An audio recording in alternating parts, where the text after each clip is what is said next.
British-born Gordon Schottlander was a commissioned officer on June 6, 1944, and that day, at 18 years old, he landed on Juno Beach and fought bravely alongside Canadian soldiers as part of the D-Day invasion that would lead to the successful end of the Second World War. He later came to Canada with his wife Colleen, building a big family in Burlington where many memories were created. He joins us now to share his memories from that day and the war. Good morning, Gordon Schottlander. Good to see you. You're looking great. Good morning, Bob. I'm feeling great today, thank you. How old are we today? We're 95 today and a couple of months away from 96. Amazing. I was chatting with a good friend of yours, Burlington Mayor Marianne Meade Ward. She gave you the key to the city earlier this year. She had great things to say about you. She's a big fan of yours. Very proud of that. Thank you. So you've got the key to the city, and there you are, pictured with the mayor. So you can add that to the medals that you have. How many do you have? Well, I have 5. 2 of them are sort of general medals that everybody gets, and then when you serve in like France or Germany or Africa, you got a medal for doing that. So I have 5 medals. Okay. Full disclosure here, I was a neighbor of your son, Dave, for a number of years, and he often told me about you, and of course I got to meet you as well, but Dave was always telling me stories that you had passed along. And one thing I'll never forget, Dave told me, he actually had a movie night with you, and you sat down to watch Saving Private Ryan. You loved the movie, but you could not watch that D-Day scene. That no Hollywood movie came close to depicting that day.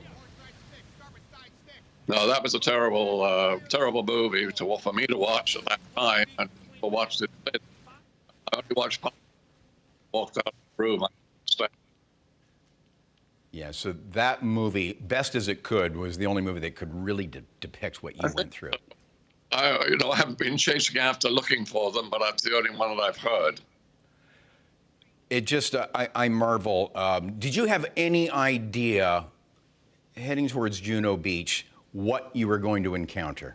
And just talk about the fear.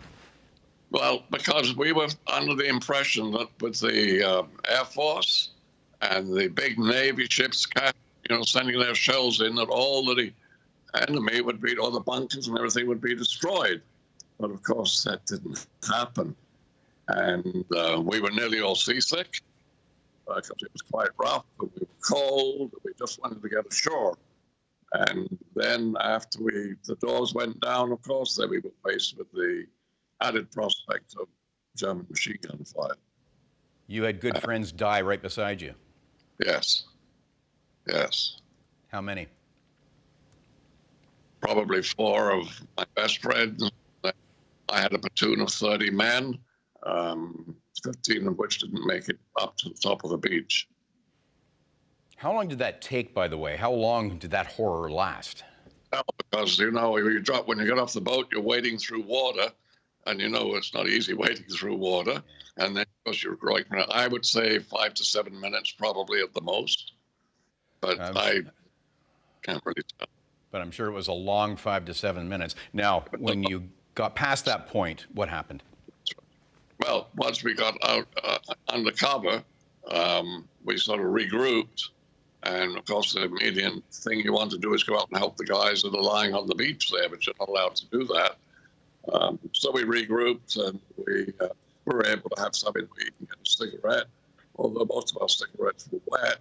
But I remember one soldier, he kept his cigarette on his head under his helmet so he could have a smoke. You signed up when you were 16? 17. 17. Yes. I signed up when I could at 17 years and 3 months. And did you specifically choose the Army, or was that chosen for you? Chose the infantry. I did not want to be up in the air, and I did not want to be on the ocean. So from my point of view, that was where I wanted to be. So you were there on D-Day, that decisive battle that led to the end of the Second World War. But as if that wasn't enough, that wasn't the only campaign. You were in North Africa. Well, I was only in North Africa for a short time. I was on the Marath line, and we were fighting the Germans there. But I was only kept there for a short time, and then they sent me back to England. Gordon, you were injured by a mortar bomb. Where did that happen? that happened just outside a city called Cairns, C-A-E-N, and we were standing up to have a look at the farmhouse we were going to attack, and a mortar bomb went off right in front of us.